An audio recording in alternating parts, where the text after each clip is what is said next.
Nah, karena itu sekali lagi saya tidak ingin bicara panjang lebar di sini, tapi terlalu banyak nama-nama yang terlibat, saudara, dan semua kita catat. Ada 35 nama aparat yang kami catat.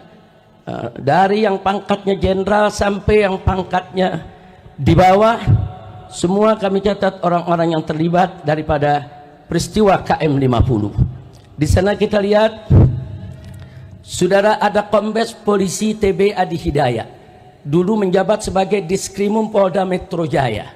Ini yang memberikan surat tugas untuk terus menguntit, saudara, saya sekeluarga, surat tugasnya resmi yang menandatangani orang ini. Orang ini sama sekali tidak dipecat, bahkan pangkatnya dinaikkan. Sekarang sudah dapat bintang. Nah, kemudian masih ada lagi AKBP Handik Zusen, baru 3 hari yang lalu pangkatnya juga dinaikkan di Polda Metro Jaya. Kemudian masih ada AKBP Widi Irawan, saudara. Ini yang diduga yang menjadi supir mobil Land Cruiser hitam. Masih ada AKBP Rulian Sauri. Ini yang diduga melakukan pemindahan jenazah daripada 6 laskar. Kemudian masih ada Ibda Muhammad Yusmin Ohorela.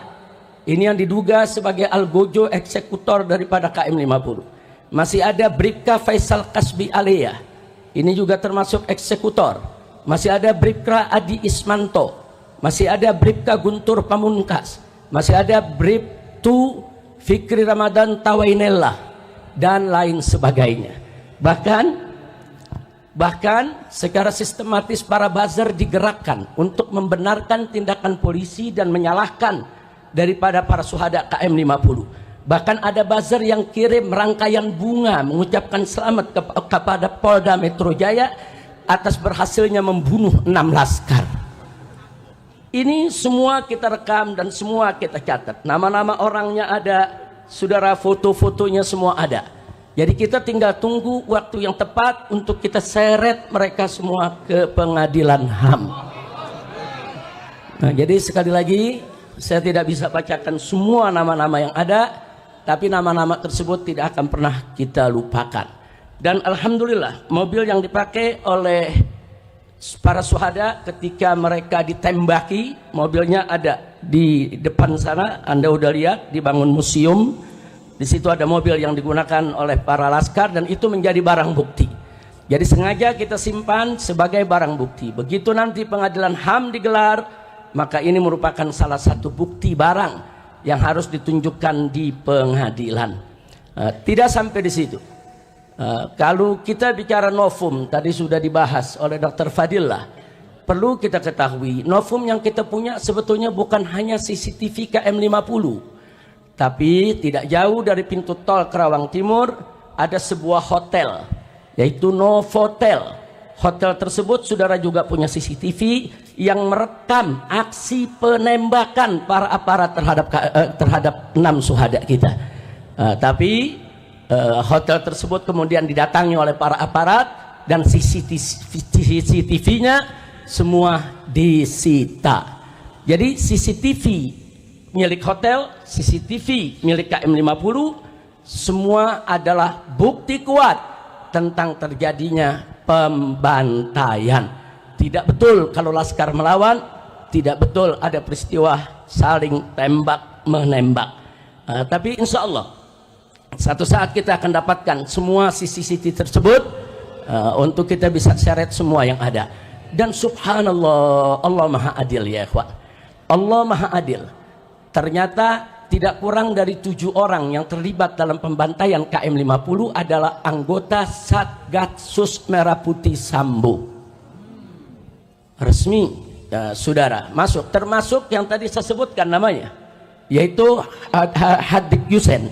Itu juga termasuk anggota Satgasnya Sambo dan dia adalah komandan daripada para pembantai KM 50. Nah, jadi sekali lagi kami sudah dapat itu nama semua, kami sudah dapat berbagai macam keterangan yang tidak kami bisa sebutkan pada saat ini, tapi kami akan ungkap pada saatnya begitu digelar pengadilan HAM untuk KM 50 insya Allah. Bahkan Sambo sendiri dengan Henry Kurniawan. Henry Kurniawan ini saat itu pangkatnya Irjen polisi keturunan Cina.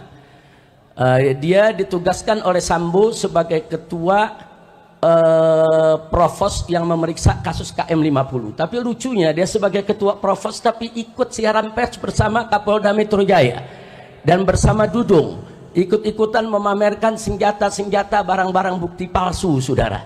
Mestinya provos itu memeriksa, bukan provos itu malah ikut meloloskan barang-barang bukti palsu yang ada. Tapi akhirnya yang bersangkutan ketangkep terlibat dalam kasus Sambo. Dan di pengadilan dia ngaku bahwa CCTV KM50 dia yang sapu bersih semuanya. Dan Sambo pun dalam pengadilan saat ditanya oleh jaksa juga mengaku, ya dia terlibat untuk membersihkan CCTV yang ada di KM50. Jadi ini karamah syuhada. Allah bongkar ya kawan.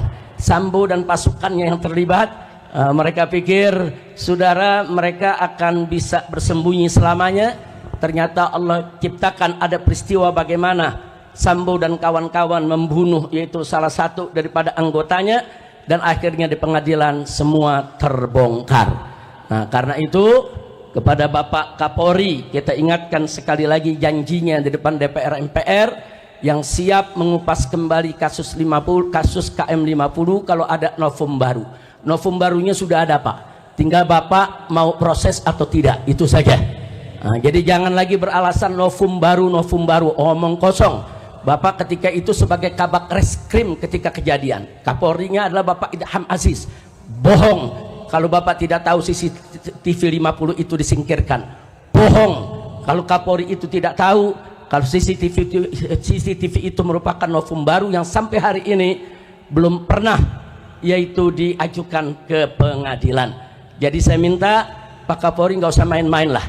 Jangan main kucing-kucingan lagi Pak, jangan. Nanti ujung-ujungnya Bapak akan terlibat langsung ataupun tidak langsung di dalam menyembunyikan kejahatan daripada anak buah Bapak sendiri. Yang terakhir saudara, saya prihatin, saya sedih karena kabinet yang dibentuk oleh Bapak Presiden Prabowo saat ini masih bau anyir darah KM50.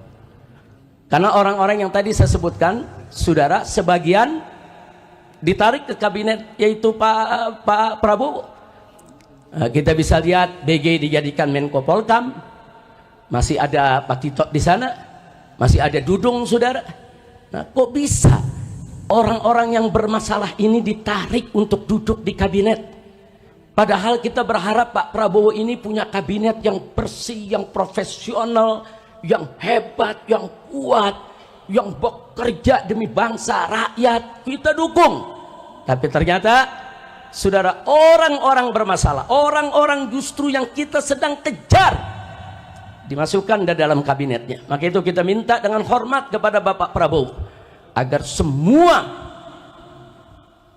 oknum yang ada di dalam kabinet Bapak, baik yang diduga kuat terlibat korupsi atau terlibat judi online atau terlibat pembantaian warga sipil atau terlibat di dalam perusakan demokrasi di Indonesia, tolong diresafel Pak, tolong diberhentikan, tolong dibersihkan kabinet Bapak agar seluruh bangsa Indonesia, para habaib dan kiai menjadi bulat untuk mendukung Bapak, bulat untuk menyokong Bapak, bulat untuk membantu Bapak memimpin Indonesia sehingga Indonesia bisa adil, makmur dan sejahtera.